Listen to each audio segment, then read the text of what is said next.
Sa iba pang detalye ng mga balitang lokal, sinusubukan na ng Department of Public Works and Highway na matapos pagdating ng araw ng Biyernes ang isinasagawang clearing operation ng ahensya at paglalagay ng temporary road access upang makalusot na ang light vehicle sa Balatan, Camarines Sur.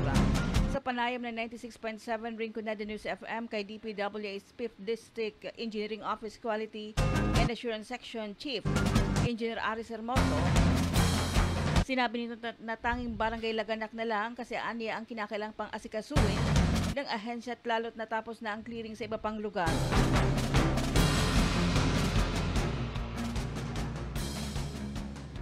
Na si pag-ground duman sa temporary tang solusyon itong pagka-admin RCPC na yung dadaluyan kang tubig and gagamitin ka muna para maagihan muna katong maski light vehicles muna. So hopefully po mga by Friday maagihan ta na itong nababalatan road. Sa ibang sections kapos naman po clear maliban na lamang po duman sa Laganak.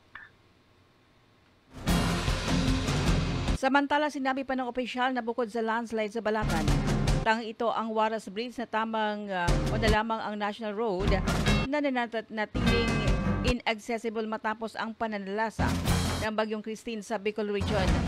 Maalalang 3 linggo nang hindi madaanan at makalusot ang anumang uri ng bihikulo sa naturang lugar patungo ng bayan ng Balatan matapos na tuluyang gumuho ang isang bahagi ng kalsada sa Laganaka. Dahilan upang maging pahirapan ang transportasyon, gayon din ang pagpasok at paglabas ng produkto sa naturang bayan.